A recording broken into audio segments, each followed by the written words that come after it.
which time they usually visit their double or even their double's friends.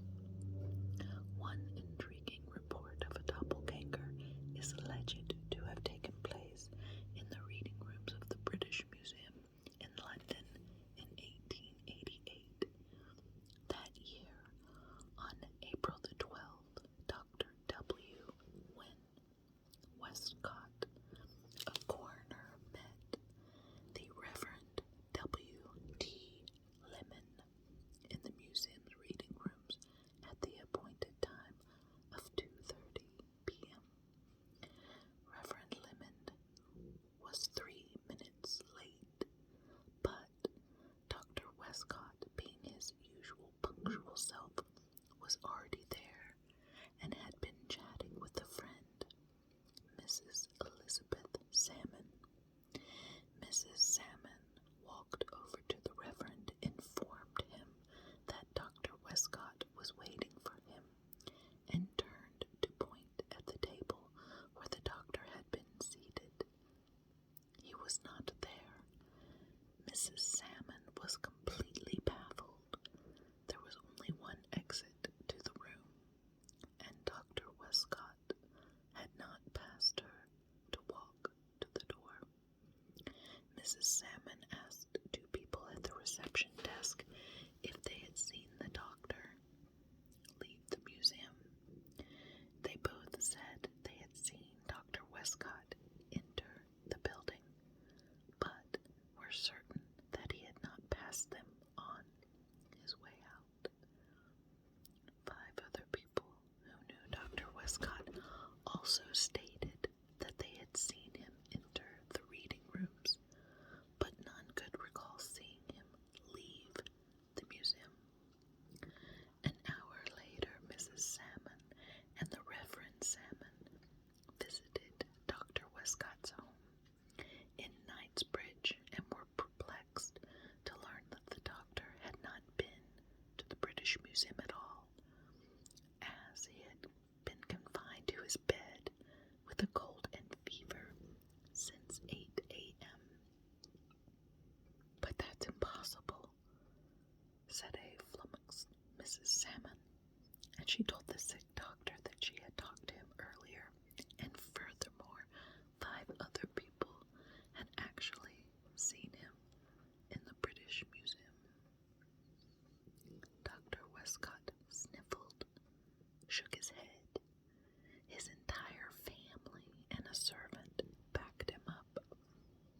They all testified that the doctor had never left his bed. But now, how he came to be in 2 places at once has never been solved. Perhaps the person who held a conversation with Mrs. Salmon at the museum was the doctor's doppelganger. One of the best documented accounts of a doppelganger concerns an attractive 32-year-old French schoolmistress named Emily Segay, who had lost 18 jobs in 16 years because of her double. It all began in 1845, when Emily took up her post at the Pensionnat von Nieuwelke. You'll have to forgive me, I don't know how to pronounce it. An exclusive school for the daughters of the nobility, situated in Livonia, now part of Russia, about 36 miles from the port of Riga. The pupils at the elitist school immediately took to Mademoiselle Segay and described her to their parents as a lovable and sweet-natured person who made French lessons a delight. But within a couple of weeks of Segay's arrival, a disturbing rumor was circulating at the school. It was said that the French teacher could literally be in 2 places at once. The bizarre rumor apparently stemmed from a heated argument between 2 pupils. One said Emily was in the school's garden, while the other Emily was in her classroom.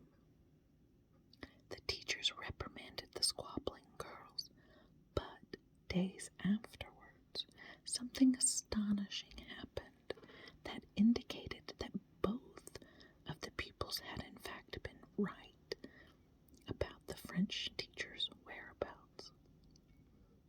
Emily was giving a lesson to 13 pupils, chalking a series of sentences in French on the blackboard with her back to the class, when a second Emily suddenly materialized next to her. The double was precisely like its flesh and blood counterpart and mimicked the exact same movements in perfect synchronization. But it held no chalk like the original Emily. The class gasped in disbelief at the strange sight, but shortly afterwards the double vanished. On other occasions, Emily's mirror image deviated from its usual mimicry and acted independently by going on walkabouts around the school. The fetch, as it was called, was once seen striding down a corridor in excellent health, while the real Emily was tucked up in bed with a fever. All 42 pupils witnessed the etheric dead ringer when they were assembled in the school hall one day to do their sewing and embroidery. Most of the girls faced the 4 French windows through which Emily could be seen picking flowers in the garden. The teacher supervising the pupils got up, left her chair vacant, and about a minute later Emily came in and sat in that chair. The girls smiled at her. Then one of them pointed to the other Emily out in the garden. 2 of the braver girls present stood up and approached the fetch. They reached out to touch it, but it didn't feel real. It seemed to be made of delicate substance, not unlike the stuff of cobwebs. One of the girls accidentally walked through the fetch's leg, and seconds later, the doppelganger faded away. It transpired that the real Emily had not seen her double. In fact, she never once saw it, and she wished she had been supervising the sewing class around the time that the doppelganger had materialized in the hall.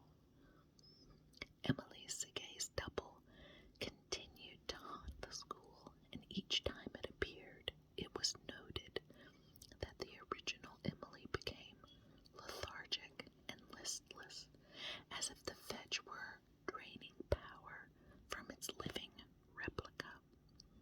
When the parents of the pupils heard about the doppelganger, they complained to the directors of the school, and Emily Segay was subsequently dismissed from her post. She was never heard of again. Another well-documented doppelganger case is said to have taken place on June 22nd, 1893. On that day, in the Eastern Mediterranean, Vice Admiral Sir George Tyrone was in command of HMS Victoria, the proud and formidable flagship of the British Mediterranean fleet. Steaming along on a parallel course with HMS Victoria was HMS Camperdown, the sister ship of Tyrone's vessel. 5 ships steamed behind Victoria, and 4 ships cut through the waters behind Camperdown at precisely 3:34 p.m. Tryon gave the order for the ships of each column to run inward to each other simultaneously and reverse direction before anchoring. This incredibly inept order, if carried out,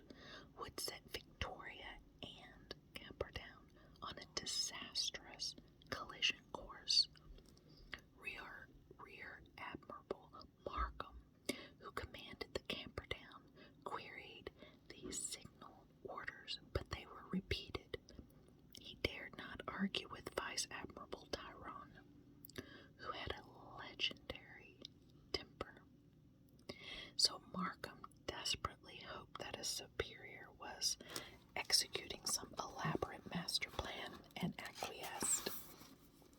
It was noted that Tryon had been in a trance-like state when he gave the fatal orders. His crew had been concerned at the glazed, vacant look in his eyes and the slow reflexes which had been evident over the past few weeks. Unknown to the crew, his lethargic condition was the side effect of an opium-based medication Tryon had been taking every day for a painful leg ulcer. The Victoria and the Camperdown began to turn at the same time towards each other. Captain Bork of the Victoria screamed out that the ship was in immediate danger, but the Vice Admiral did not react. He gazed tranquilly at the 10,000-ton Camperdown charging towards his ship. "Permission to go astern at full speed, sir," pleaded Bork, but Tryon remained placidly transfixed on the steel-plated Leviathan, rushing headlong towards them at breakneck speed. Less than a minute before impact, Tryon finally answered Captain Bork's question. He shouted yes, but it was too late. Even though the Camperdown was reversing her screw propellers, this did not prevent her from ramming the Victoria's bows, which caved in and split asunder. The impact crushed some men to pulp and trapped others at their posts in the engine room. The Victoria did bow first beneath the waves, taking Vice Admiral Tryon and 358 crewmen with her. Most of those who managed to escape from the sinking ship were chopped to pieces by her fiercely revolving propeller blades. Several survivors of the tragedy who were picked up by the HMS Nile claimed that the doomed Vice Admiral had said, "It's all my fault," as he went down with his ship. Meanwhile, 2 time zones and 2,000 miles away at his home in Eaton Square, London, Vice Admiral Tryon appeared in his library in full view of 4 witnesses who did not know that the Vice Admiral was in fact at sea at that time. Tryon glanced at them, then looked at his globe of the world before vanishing. The time was precisely 1:44 p.m. The 4 people present were dumbfounded at this apparition and told Lady Tryon about it when entered the library, but she dismissed it as some sort of hallucination and explained that her husband was commanding a ship in the Mediterranean. Then the tragic news came through in the evening, and Lady Tryon almost fainted. She realized that the people in the library had seen her husband's ghost at the exact time of his death. Not all doppelgangers are spiritual beings, according to some sinister accounts. In 1907, Albert Steer, a laborer from Bickley, London, left his home to search for work in Surrey. His son and daughter, both in their early 20s, waved goodbye to their father after wishing him luck. The next day, a policeman turned up at Steer's home and broke the tragic news. The body of Mr. Steer had been found floating in the Thames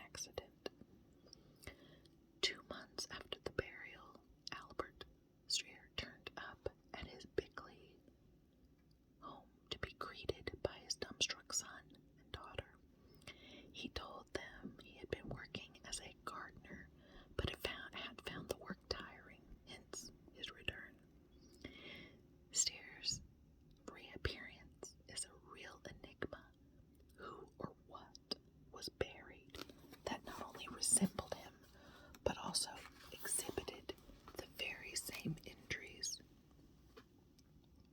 We will probably never know, nor will we know what happened one September morning in 1982 when an office worker named Anna Breatherbridge was walking to work through Covent Garden in London. Miss Breatherbridge was startled by a wide-eyed young man who came running towards her, all out of breath. The youth glanced back over his shoulder several times as if he were being chased, then dashed past Miss Breatherbridge, and she lost sight of him as he ran behind a parked van. Miss Breatherbridge walked on, and a few seconds later, the very same man came running around a corner near Henrietta Street, which astonished Miss Breatherbridge because she was well acquainted with the area and knew it would have been impossible for the youth to have doubled back within such a short period. Miss Breatherbridge gave the encounter with the ubiquitous running youth a lot of thought, but was at a loss to explain what had happened that autumn morning. The only rational explanation would be that the running youth had an identical twin brother, but Miss Breatherbridge feels the truth is probably stranger, that the youth was being chased by his doppelganger. All we can do is hazard a guess and surmise that all the previous accounts outlined in this chapter are also examples of the same phenomenon. According to psychical research, ghosts of the living are the commonest type of apparition, a claim that was backed up by a report carried out in November 1994 by the British Journal